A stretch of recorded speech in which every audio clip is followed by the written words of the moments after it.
Halo teman-teman, Assalamualaikum warahmatullahi wabarakatuh. Kali ini saya akan menjelaskan materi tentang jaringan komputer, yaitu managed switch dan unmanaged switch. Sebelum kita lanjut, izinkan saya memperkenalkan diri. Perkenalkan, nama saya Tiffany Karunisha dengan NIM 17225135.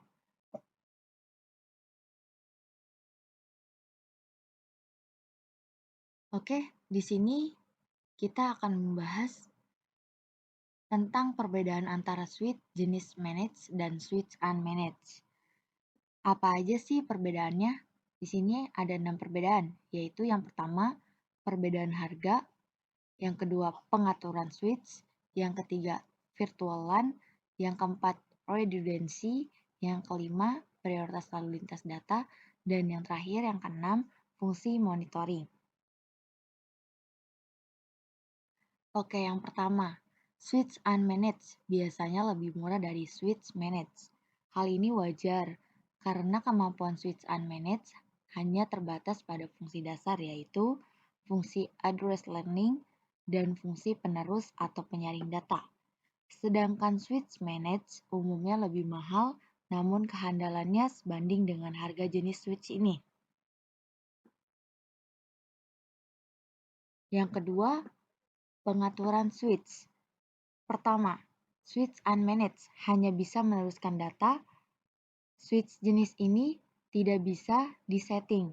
Semua pengaturan pada switch sifatnya tetap dan tidak bisa disetting. Dan yang kedua, switch managed biasanya disetting sedemikian rupa agar mampu meningkatkan performa switch dalam meneruskan data. Dan yang ketiga, switch managed juga lengkap dengan fitur-fitur yang digunakan untuk mengatur lalu lintas data. Ketiga, virtual LAN. Switch jenis managed dilengkapi sebuah fitur yang sangat populer dan juga sangat bermanfaat, yaitu virtual LAN atau VLAN. VLAN merupakan fitur dari switch yang membuat atau mengizinkan beberapa segmen LAN untuk menggunakan sebuah hardware switch secara bersama-sama.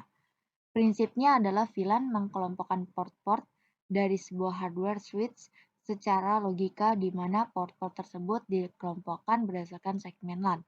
Jadi biasanya satu switch hanya bisa dipakai oleh satu LAN, namun dengan VLAN sebuah switch bisa dipakai oleh lebih dari satu LAN dan lalu lintas datanya pun tidak saling bercampur meskipun menggunakan hardware yang sama.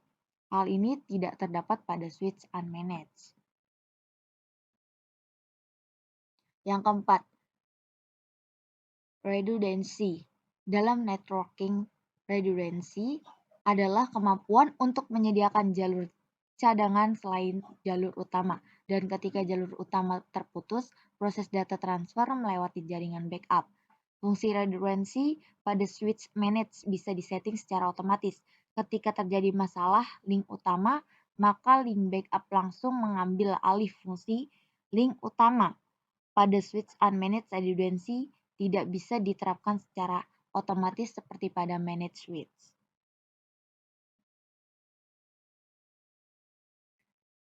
Yang kelima, prioritas lalu lintas data. Switch unmanaged tidak bisa mengatur prioritas lalu lintas pengiriman data mana saja yang lebih penting. Semua jenis data prioritasnya sama, tidak ada yang lebih istimewa. Pada switch jenis managed, prioritas terhadap jenis data mana yang terkirim lebih dahulu bisa terlaksana.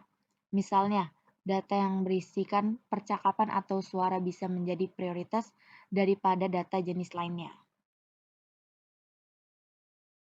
Dan yang terakhir di sini ada fungsi monitoring. Pada jenis unmanaged tidak ada fungsi monitoring terhadap kondisi switch.